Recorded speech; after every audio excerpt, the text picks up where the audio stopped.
sa may mga budget na mga idol na ito, meron silang medyo maangas na forma. Carbon mga idol, no? Carbon yung fork nya. Ayun, fork, ito is sariling brand nila to. Ayun, ito 5,600 yung mga ganito nila, may kasama ng mga basket tsaka carrier yan. Ito parehas lang ko nung doon, ibang kulay lang, carbon, parehas lang sila. Ito hindi ko na nakikita sa mga ibang bike shop to, si Cult eh. Si Cult Exodus, ano to, 27.5 ang kanyang gulong. Meron silang dalawang kulay, tatlo. Mga idol, na welcome back again dito sa ating channel, no? Dito tayo ka Fort Spalding Bike Shop. Dito yan sa Quiapo, no? Ang pinakaharap nila dito sa Quiapo kung pupunta kayo is yan yung video tsaka yung Cebuana. Tatawid lang kayo ng overpass. Halos tapat na lang nila yung simbahan dyan sa may overpass. Tatawid lang kayo ng overpass dito sa may Quezon Boulevard, no? Pag nandun kayo sa kabila, ang pinakatapat nila video tsaka ano. Tapos makikita nyo yung bike shop niya dyan, no? Fort Spalding. Yung mga nakita ko murang MTB dito na size 27.5 na, pero alloy na siya, murang-mura na siya. Ayan, Spark. Yung mga naghahanap ng mga mura dyan tsaka budget na, ito pwede sa inyo to. Ito is 27.5 daw ito yung gulong nyo, check natin. Ayan, 27.5 mo, alloy double ring. Presyo nya ayan, 4,000 lang ang presyo mga idolo, no? 4,000 lang. Alloy frame na 27.5. Siyempre ibang mga price yan, alam naman natin budget bike yan. Upgrade nyo na lang siyempre pag nasira. Combo shifter, ayan, importante alloy frame na. Ayan, meron spark, ayan, puro spark yan. Ayan, ang daming ano dun, eh. Ang daming nakailera dyan, no? 27.5 na yan, 4,000 lang. Ayan, 27.5 na, 4,000 lang. 27.5 to, te. 27.5 na nailulin. So yun, tapos meron din silang mga ano dito. Andun, napakita ko sa inyo. Ito yung mga naghahanap ng medyo may ano, yung sa may mga budget na mga idol na ito, meron silang medyo maangas na forma. Carbon mga idol, no? Carbon yung fork nya. Ayun, fork, ito is sariling brand nila to. Ayan, gumagawa sila ng sarili nilang bike, eh. Ford, ayan, MTB carbon. Ayan, size 26 Ford carbon, 33,500. Hydraulic brake, Shimano yung shifter, yung hydraulic nya. Ayan, hindi natin maano kung anong brand yung hydraulic nya. Pero ito naka manual lockout pa ng ano nya, Ford nya. Hindi pa siya naka airport. Pero alloy itong mga idol, yung suspension port niya, alloy yan. Parang kagaya ni Mountain Peak, ano, Panther, alloy. Ito naka-halotech na rin ng ano, ayan, Ichilon yung brand ng kanyang halotech. Shimano Altos yung shifter, pati sprocket niya Shimano na. Ayan, kung goods yan sa inyo, pasulan nyo dito kay Fort Bicycle Trading dito sa Quiapo. Napakaganda ng frame nito, napakaganda ng hubog ng frame niya.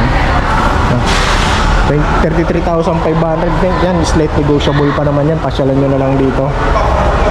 Ito mga naghahanap ng mga murang road bike, no? Ito meron silang 6,900 dito. Road bike na to, naka-thumb shifter siya, pero alloy frame na yan. Fort Train, sariling brand nila yan. Mura na rin yan, 6,900. Tapos naka-mechanical na siya. Ayan. Pero ang port nito bakal. Ang port niya bakal, yung frame alloy. Naka-disc brake na rin siya, mechanical. Ayan, marami silang stock dito, oh. 6,900. Mga naghahanap naman ng mga ganito para mga Japanese bike, oh. Ayan, Rockwell utility. Ayan, ito 5,600 yung mga ganito nila, may kasama ng mga basket tsaka carrier yan. Ito parehas lang ko nung doon, ibang kulay lang, carbon, parehas lang sila nung doon, no? Ibang kulay lang siya, carbon. 28,950. Hydraulic din, handle brakes, goods, maganda rin yan. Tapos ito si Cult, oh. Hindi ko na nakikita sa mga ibang bike shop to, si Cult, eh. Si Cult Exodus, ano to, 27.5 ang kanyang gulong. Meron silang dalawang kulay, tatlo. Andiyan, mga naka-display nila. Yung sa size 29 yun, yung kulay green. Ito hindi ko na nakikita sa ibang bike shop to, si Cult na to. Ang presyo niyan dito sa kanila 25,000. Ito ano na to, hydraulic na. Ayan, hydraulic na Spark. Ayan. Magkaiba sila ng presyo. Size. Ito small yung frame niya. 27.5, 24,700 yung presyo niya. Ayan, hydraulic niya Spark din. 27 by 2.10 ang kaya niya. Square type button bracket, sail bearing. Itong isa naman is 25,000 nasa baba. Pares lang sila ng ano, dito sila nagkakaiba siguro sa ano. Ang RD nito is 12 speed na pala na Shimano Jore. Laki na rin ang cabs niya. Kulay black yung cabs niya. Ayan. 12 speed yan. Ito Jore din pala to. Ito I think 11 speed to. Itong nasa taas, pinda tire din. Okay. Ito natin. Jordan. Ayan. Ito kung naghanap ng mga folding bike, marami dito. Yung mga branded na folding bike to. Si Turn meron dito. Ayan. 26,950. Brand nyo yan ha. Ito sa mga Japan surplus ko ito nakikita. Yung mga ganitong ano na to, brand na to. Ayan. Si ano, Big Kerton. Ayan. Ayan, makikita mo yan minsan sa mga Japanese bike. Ito, mga alloy na to, full alloy na to. 23,355 yan dito.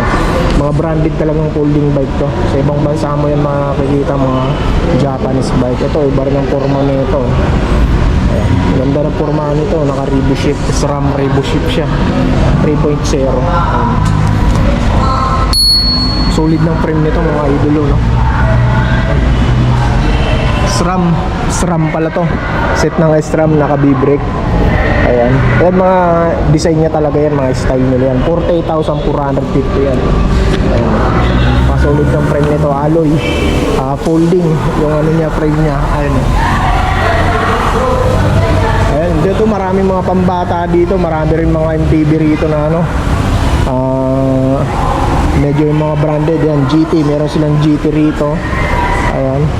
Ang presyo ng GT nila dito is 23,000. Santor yung port. And tapos hydraulic brake na rin yan. Hindi pa lang, hindi pa siya hydraulic eh. Mechanical lang siya. Kasi parehas lang ito nung nakadisplay dyan sa likod. Dito si Ichilo, no, 23,000. Ito limited, ano to, limited stock. Yung ano niya, yung Philippine design yung frame niya. Ayan o.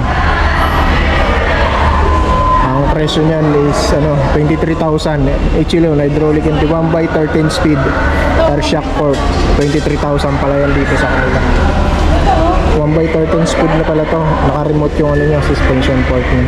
Cockpit niya, may Ichilo na rin na brand niya. Ichlon ba yan? Ichlon, parang Ichlon, gano'n ang pagbasa niya. So ayan yun, ayan, Philippine design yun. Baka gusto niya yan. Kaya nyo na yan dito kay Ford. Dito mga helmet, meron din sila dito. Ito, King Bike helmet, 1,350. Meron silang tag 750. Bike helmet, 1950. Pero weak ang brand. Ito, helmet, medyo strap, 450 rin. Ito, mga pambata, oh. Yung mga design pa, yung mga karakter na ano, design ng mga pambata. Ito, Aerowick helmet, oh. Aerowick helmet, 750. 750. Ito mga pambata, marami silang mga pambata dito. BMX. Ayan, solid yan. Ito 3.5 BMX nilang ganito. Ayan, ito 3.5 lang, 5.5 naman ito. 5,598. BMX 20 Skyway. Ayan, yung parang solid yung frame niya. Kala mo ano. Siya, marami mga pambata dito. Mga BMX. 2.7 lang dito sa kanila. 2.7 BMX. Ayan, yun, marami doon mga pambata, oh. Yan, marami ditong pambata. Tsaka yung mga ganito, meron din sila dito. Ito yung para mga motor-motor o big bike, eh. Tom CTO ang brand na 252 SR. Ito chargeable ata ito, eh. Motor chargeable M720 red. 6,598 ang presyo nito. Port Spalding Trading, yun ang pangalan pala ng bike shop nila. So ito 6,000 din. Ayan, meron sila dito. Karamihan ng mga presyo ito, ang forma nito, ang angas nito. Ayan, mahala mo ano, big bike na big bike ang dating, no? Ayan. 6,398. Motor chargeable. Ayan, parang mga e-bike niyan chargeable. No? Ayan. Ito mga ano to, 12,500 nakalagay na din. Ito marami pa silang mga MTB dito. Ito mga sariling brand nila to. Yung 14 MTB na to, 12,500 yan. Ito mga naka-hydraulic na rin. Ayan, spark ang hydraulic niya, naka-manual lockout. Ayan, 29 14 MTB alloy, 27 speed. Shimano Altos hydraulic. Ayan. Ayan yung mga MTB nila dito. So yun mga idol, hanggang dito na lang yung maiksing update ko dito kay Fort Spalding Bike Shop dito sa Quiapo. Pasyalan nyo na lang sila dito no, mga idol. No? Meron din mga bike mekaniko dito kung gusto nyo magpakabit ng mga pyesa. So yun mga idol, hanggang dito na lang. Ingat kayo palagi and God bless. Peace.